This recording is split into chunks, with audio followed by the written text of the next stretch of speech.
What's going on, everyone? So in today's video, I'm going to be bringing guys 5 cards I think personally might come off the next Yu-Gi-Oh! Forbidden / Limited list. So like I always tell you guys, without further ado, let's begin.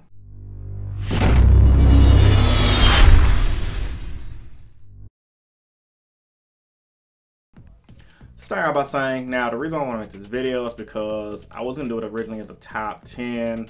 But looking over the TCG ban list again, I was like, yeah, I don't really realistically seeing 10 cards coming off unless Konami actually does what they're supposed to do and give us 10 cards back just for the heck of it. That's power crept out of the game by today's standards. But with that being said, these 5 cards I'm on the list right now, I can realistically see coming back. So, also, shout outs to everybody who came to the live show last night. It was lit. It was real fun. If you want to see check out my live streams, you can join my Patreon in the description below. And just for $1 a month, you can support your boy. Start off with number 5. I'm going to go with the most highly sought after card that everyone's thinking is going to come out the next TCG Forbidden / Limited list. And that's Evil Swarm Exciter Knight. Yes, Evil Swarm Exciter Knight. A really powerful card. Now, the reason why I personally think Exciter Knight might come off the TCG Forbidden / Limited list is because it got reprinted in Battles of Legends Life's Revenge. Now, from time to time again, Konami does bring back banned cards to sell product in hopes of TCG players getting it off their next ban list and get people hyped up. But Exciter Knight is a card I think we can strive for in the TCG.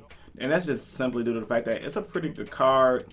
And I believe with the way power creep has came, with how fast every deck is, it's a card that can be used. Simple effect, 1900 attack, light monster. If your opponent controls more cards than you, you can blow the field of it. If I remember the effect correctly. It's been on the ban list since about 2014. So with that being said, I can highly see Konami bringing that card back specifically, just because it's a really powerful card, and I wouldn't necessarily say we need it in the TCG, but it got reprinted. We had a fake ban list come out. We're gonna get a lot of those coming out for the next month because Konami said we were supposed to get the ban list out in August, and one of the cards on that fake ban list was Exciter Knight. So yeah, I highly recommend everyone pick up one Exciter Knight. I'm gonna personally pick up one myself because it got reprinted, and hey, what's the worst that can happen? If it don't get reprinted, you still have a good card, so when it does come back, you'll have that good card in your possession. Number 4, Elemental Hero Stratos. Now, I'm the guy that's going to keep on knocking back every ban list, free my Stratos. And that's just simply due to the fact that Stratos is, honestly speaking by today's standards, not that good of a card. And it is only used in one deck, which is Heroes, versus back when it was broken, it was used in the, what was that deck called again? That DDT deck. And the Destiny Hero deck that was, at the time, was really overpowered. But by today's standards, those decks are kind of like mellowed and balanced out. I mean, Stratos is just pretty much a Performance Power Joker. Just summon him, you add a hero to your hand, you bring him out to the field via special summon, while you control the hero monster, you can pop out back row. And like I said, by today's standards, that's not that great.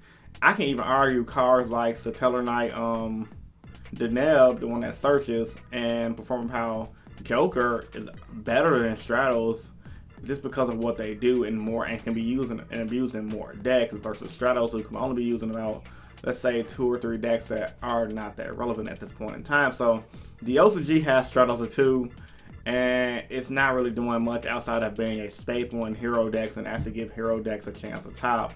So with that being said, I highly believe Stratos got a chance of coming back. But knowing Konami TCG, they do not like Stratos. I don't know why. Yeah, I can talk about this all day, but for the most part, Stratos should have been off the ban list, no exceptions. Number 3, Performance Power Plush Fire. Now the reason why I say Performance Power Plush Fire got a chance to come off the next Forbidden / Limited list is because, let's face the fact, Pendulums, for the most part, are dead in the OCG. And that's just due to the fact that the Pendulum, the link mechanic kicking there. But I mean, with the Pendulum zones not having their own separate zones anymore, and they're being restricted to the 7 trap card zone, and cards from the extra have to go to the extra monster zone, Pendulum honestly has become more of a fair mechanic, And since Pendulums became more of a mechanic and they got weakened, I can definitely see Plush Fire coming back. Now, somebody argue Plush Fire is still too broken, and I can definitely agree. You can pop him while he's in a scale. He replaces himself. He goes to the extra deck before he can be brought back later. Yeah, he's broken. I get it. He's definitely broken. And there's a lot of combo plays you can do. But at the same time, when you really think about it, Performance Power Plush Fire and Link format, I mean, let's face fact. People love Pendulums. People love the Pendulum archetype. And people love Pepe. So why not make Pepe semi-full power in Link format? I mean, with decks like Dinosaurs, who can make VFD with the Yangzing Negate card, when decks like True Draco, heck, we even have full power Zodiac right now. Well, why not give Pendulums back a little bit of their full power, piece by piece, bring it back Plush Fire at 1, not 3, just bring it back at 1 to see what Pendulums can do. I don't think it's a big deal. Let me know what you guys think about that. Number 2, now, with talks of Plush Fire, I can realistically see Monkey Board coming off the ban list and coming back at 1 as well. A lot of you guys might be saying you're crazy. I'm going to click off the video now, but think about it.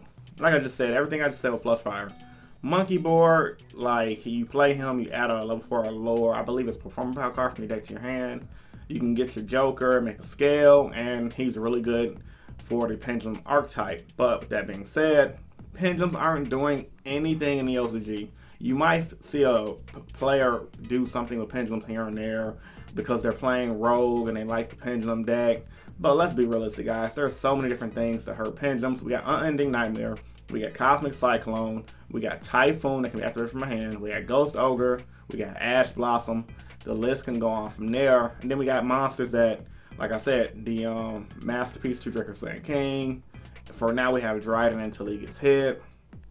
We have all kind of monsters that, realistically speaking, and cards that can handle Pendulums now. So I think Pepe can come back at full power in this new Link format where the Pendulum mechanic is kind of neuter and do something. So yeah, I say bring back the Plush Fire to 1, bring back the Monkey Board to 1. I can realistically see it happen. Konami obviously wants to push some of their Pendulum product. They just released Pendulum Evolution, which was great.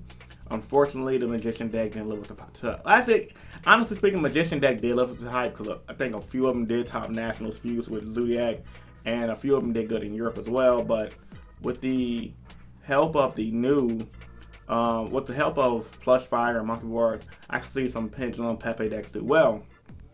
And last but not least, the number one thing I want to talk about coming off the TCG ban list or Forbidden / limited list. I wish this list could have been longer, but 5 was honestly the realistic number I can see of cards potentially coming back and getting unlimited, etc. is everything to do with BA.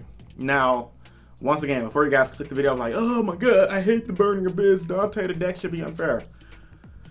Burning Abyss and Link format, in my opinion, sucks. Like, you cannot, the biggest issue I had Burning Abyss back in the day, you make your Dante, and you can just spam out Dante, Dante, Dante, Beatrice, and have a complete board that floats and pass. With the Link mechanic, it completely balances Burning Abyss out. They cannot spam the board without having a Link monster, giving them more extra monster zones.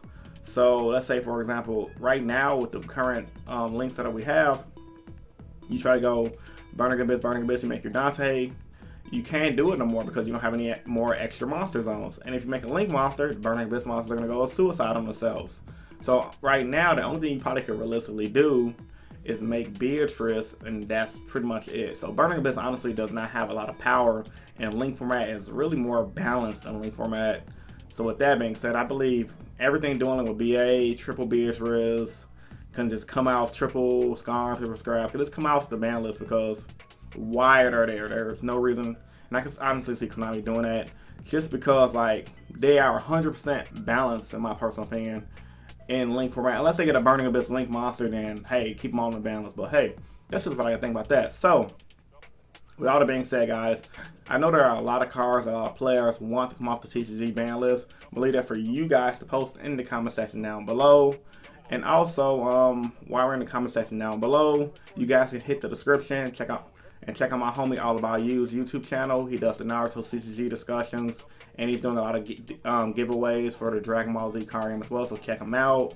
Also, while you're in the description below, check out my sponsor MetaMats to get your own custom cloth playmat. And yeah, man, so like I said, man, this is Chris from Innovation Yu-Gi-Oh! I'm uploading a video as much as I can, and I'm signing out. Peace, guys. Stay innovative. Deuces.